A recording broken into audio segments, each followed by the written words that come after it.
नमस्कार. बनवून खाऊ मस्त राहू स्वागत आहे सर्वांचं. आज आपण सगळ्यांना आवडती मस्त अशी पावभाजी खमंग रेसिपी बनवणार आहोत. चॅनलवर नवीन असाल तर सबस्क्राईब करायला विसरू नका.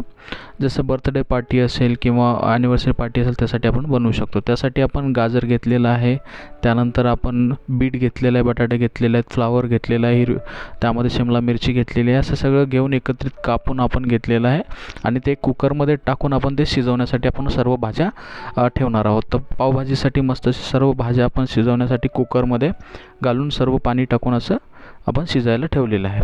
हे सर्व भाजीपाला शिजते तोपर्यंत आपण फोडणी देण्यासाठी कांदा, टमाटो आणि आपण कोथिंबीर कापून घेऊया. हे सर्व आपण कापून घेतले तोपर्यंत आपलं मस्त असे भाज्या शिजलेल्या आहेत ते मॅश करून घेऊया, एकदम बारीक करून घेऊया सर्व कुकरमध्ये.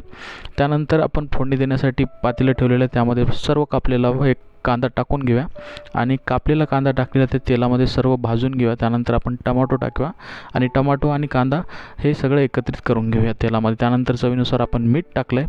मीठ टाकल्याच्यानंतर आपण हे सर्व मिक्स करून घेऊया आणि मिक्स केल्याच्यानंतर आपल्याला त्यामध्ये मस्त असं एकदम जे आपण लसूण आणि अद्रकची पेस्ट टाकायची आहे ती बारीक करून घेतलेली होती, ती पण टाकल्याच्यानंतर एकदम मस्त अशी चव लागणार आहे आपल्या भाजीला.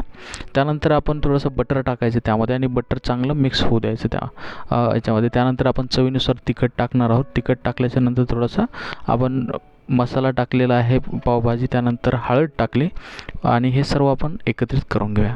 तर मस्त अशी भाजीला चव येणार आहे. नंबर एक अशी भाजी तयार होणार आहे आपली, जे आपण सगळी चवीनं मस्त अशी खाऊ शकतो. त्यानंतर आपलं जे मटर आहे, मटर आपण ठेवलं होतं ते मटर त्यामध्ये टाकून घेतलेलं आहे सर्व आणि एकत्रित आपण सर्व मसाला आणि जे मटर वगैरे एकत्रित करून घेतलेलं. त्यानंतर असं चवीला एकदम नंबर एक कोथिंबीर अशी त्यामध्ये घालून घेतली.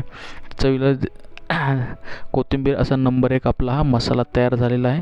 मॅश करून सर्व भाज्या आपल्या तयार झालेल्या आहेत त्या आपण त्यामध्ये मसाल्यामध्ये टाकून घेऊया.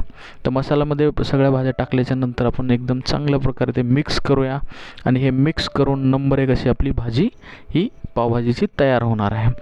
तर कलर असेल तर खायचा कलर आपण त्यामध्ये टाकू शकतो, ज्यामुळे चवीसोबतच एकदम भाजी दिसायला पण मस्त दिसेल. एकदम हॉटेलसारखी आपली पावभाजी तयार झालेली आहे. त्यामध्ये कोथिंबीरीचा वरून थोडा मस्त असं तडका टाकून देऊया. तर नंबर एक अशी भाजी आपली एकदम हॉटेलसारखी चविष्ट आणि एकदम खमंग तयार झालेली आहे. एकदम बोटं चाटून आपण खाऊ शकतो. त्यामध्ये पावजोड्या घेऊन असं मस्त कांदा वगैरे लिंबू घेऊन नंबर एक सगळेजण खाऊ शकतो. पावभाजी रेसिपीचा डिटेलमध्ये व्हिडिओ पाहण्यासाठी लिंक दिलेली आहे डिस्क्रिप्शनमध्ये. लाईक करा, शेअर करा, सबस्क्राईब करा. Thanks for watching.